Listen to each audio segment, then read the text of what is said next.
Chapter 13, The Brain, a Broadcasting and Receiving Station for Thought, the 12th Step Toward Riches. More than 40 years ago, the author, working in conjunction with the late Dr. Alexander Graham Bell and Dr. Elmer R. Gates, observed that every human brain is both a broadcasting and receiving station for the vibration of thought. In a fashion similar to that employed by radio broadcasting principle, every human brain is capable of picking up vibrations of thought which are being released by other brains. In connection with the statement in the preceding paragraph, compare and consider the description of the creative imagination, as outlined in the chapter on imagination. The creative imagination is the receiving set of the brain, which receives thoughts released by the brains of others. It is the agency of communication between one's conscious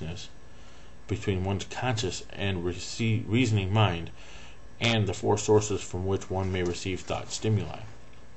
When stimulated or stepped up to a high rate of vibration, the mind becomes more receptive to thought which reaches it through outside sources. This stepping up process takes place through the positive emotions or the negative emotions. Through the emotions, the vibrations of thought may be increased. The emotion of sex stands at the head of the list of human emotions, as far as intensity and driving force are concerned. The brain, which has been stimulated by the emotion of sex, functions at a much more rapid rate than it does when the emotion is quiescent or absent. The result of sex transmutation is the increase in thoughts to such a pitch that the creative imagination becomes highly receptive to ideas. On the other hand, when the brain is functioning at a rapid rate, it not only attracts thoughts and ideas released by other brains, but it gives to one's own thoughts that feeling which is essential before those thoughts will be picked up and acted upon by one's subconscious mind. The subconscious mind is the sending station of the brain, through which vibrations of thought are broadcast. The creative imagination is the receiving set through which the energies of thought are picked up. Along with the important factors of the subconscious mind and the faculty of creative imagination, which constitute the sending and receiving sets of your mental broadcasting machinery, consider now the principle of autosuggestion, which is the medium by which you may put into operation your broadcasting station. Through the instructions described in the chapter on autosuggestion, you were definitely informed of the method by which desire may be transmuted into its monetary equivalent. Operation of your mental broadcasting station as a comparatively simple procedure, you have but three principles to bear in mind and to apply when you wish to use your broadcasting station: the subconscious mind, creative imagination, and autosuggestion. The stimuli through which you put these three principles into action have been described, and the procedure begins with desire. The greatest forces are intangible. Through the ages which have passed, man has depended too much upon his physical senses, and has limited his knowledge to physical things, which he could see, touch, weigh, and measure. We are now entering the most marvelous of all ages, an age which will teach us something of the intangible forces of the world about us. Perhaps we shall learn, as we pass through this age, that the other self is more powerful than the physical self we see when we look into a mirror. Sometimes men speak lightly of the intangibles, the things which they cannot perceive through any of their five senses, and when we hear them, it should remind us that all of us are controlled by forces which are unseen and intangible. The whole of mankind has not the power to cope with nor to control the intangible force wrapped up in the rolling waves of the oceans. Man has not the capacity to understand the intangible force of gravity which keeps his little earth suspended in space, and keeps man from falling from it, much less the power to control that force. Man is entirely subservient to the intangible force which comes with a thunderstorm, and he is just as helpless in the presence of the intangible force of electricity. Nor is this by any means the end of man's ignorance in connection with things unseen and intangible. He does not understand the intangible force and intelligence wrapped up in the soil of the earth, the force which provides him with every morsel of food he eats, every article of clothing he wears, every dollar he carries in his pocket. The dramatic story of the brain. Last but not least, man, with all of his boasted culture and education, understands little or nothing of the intangible force, the greatest of all of the intangibles of thought. He knows but little concerning the physical brain and its vast network of intricate machinery through which the power of thought is translated into the material equivalent. But he is now entering into an age which shall yield enlightenment on the subject. Men of science have begun to turn their attention to the study of this stupendous thing called a brain, and, while they are still in kindergarten stages of their studies, they have uncovered enough knowledge to know that the central switchboards of the human brain, The number of lines which connected the brain cells with one another equaled the figure 1 followed by 15 million ciphers. The figure is so stupendous, said Dr. C. Judson Henrich of the University of Chicago, that astronomical figures dealing with the hundreds of millions of light years become insignificant by comparison. It has been determined that there are from 10 billion to 14 billion nerve cells in the human cerebral cortex, and we know that these are arranged in definite patterns. The arrangements are not haphazard, they are orderly. Recently developed methods of electrical physiology draw off the action currents from the very precisely located cells or fibers with microelectrodes, amplify them with radio tubes, and record potential differences to a millionth of a volt. It is inconceivable that such a network of intricate machinery should be in existence for the sole purpose of carrying on the physical functions incidental to growth and maintenance of the physical body. It is not likely that the same system which gives billions of brain cells to the media for communication with one another provides also the means of communication with other intangible forces. I'll read that one again.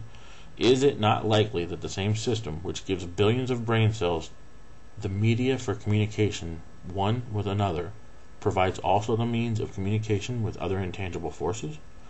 The New York Times published an editorial showing that at least one great university and one intelligent investigator in the field of mental phenomenon are carrying on an organized research through which conclusions have been reached that parallel many of those described in this and the following chapter.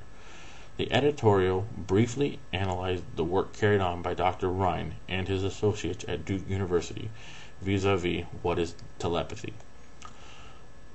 A month ago, we cited on this page some of the remarkable results achieved by Professor Rhine and his associates in Duke University from more than 100,000 tests to determine the existence of telepathy and clairvoyance.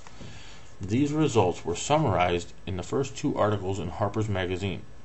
In the second, which has now appeared, the author E. H. Wright attempts to summarize what has been learned, or what it seems reasonable to infer regarding the exact nature of those extrasensory modes of perception. The actual existence of telepathy and clairvoyance now seems to some scientists enormously probable as the result of Rhine's experiments. Various percipients,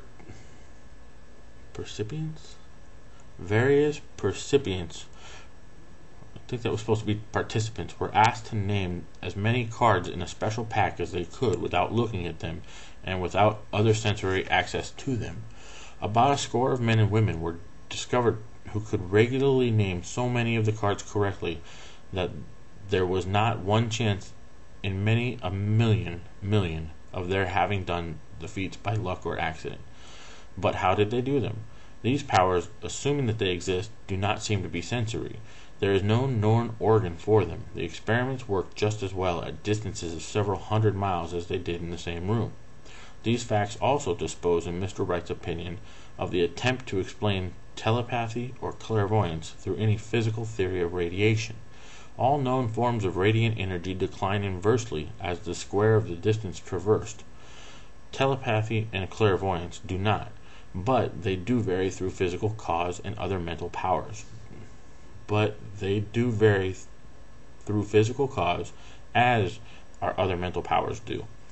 Contrary to widespread opinion, they do not improve when the recipient is asleep or half asleep, but, on the contrary, when he is most wide awake and alert. Rhine discovered that a narcotic will invariably lower a recipient's score, while a stimulant will always send it higher. The most reliable performer apparently cannot make a good score unless he tries to do his best.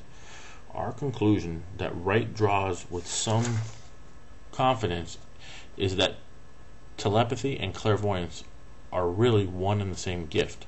That is, the faculty that sees a card face down on a table seems to be exactly the same as one that reads a thought residing only in another mind. There are several grounds for believing this. So far, for example, the two gifts have been found in every person who enjoys either of them. In everyone so far, the two gifts have been of equal vigor Almost exactly, screens, walls, distances have no effect at all on either. Wright advances from this conclusion to express what he puts forward as no more than a mere hunch, that other extrasensory experiences, prophetic dreams, premonitions of disaster, and the like, may also prove to be part of the same faculty. The reader is not asked to accept any of these conclusions unless he finds it necessary, but the evidence that Rhine has piled up must remain impressive. How to join minds in teamwork. In view of Dr. Rhine's announcements in connection with the conditions under which the mind responds to what he terms extrasensory modes of perception, I now feel privileged to add to his testimony by stating that my associates and I have discovered what we believe to be the ideal conditions under which the mind can be stimulated so that the sixth sense described in the next chapter can be made to function in a practical way. The conditions to which I refer consist of a close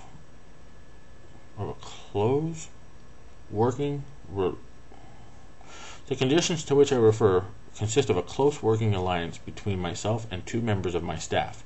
Through experimentation and practice, we have discovered how to stimulate our minds by applying the principles used in connection with the invisible counselors described in the next chapter, so that we can, by a process of blending our three minds into one, find the solution to a great variety of personal problems which are submitted by my clients. This procedure is very simple. We sit down at a conference table, clearly state the nature of the problem we have under consideration, then begin discussing it. Each contributes whatever thoughts may occur. The strange thing about this method of mind stimulation is that it places each participant in communication with unknown sources of knowledge definitely outside of his own experience. If you understand the principle described in the chapter on the mastermind, you of course recognize the round table procedure here described as being a practical application of the mastermind. This method of mind stimulation through harmonious discussion of definite subjects between three people illustrates the simplest and most practical use of the mastermind. By adopting and following a similar plan, any student of this philosophy may come into possession of the famous Carnegie formula. Briefly described in the introduction, it means nothing to you at this time. Mark this page and read it again after you have finished the last chapter. The ladder of success is never crowded at the top.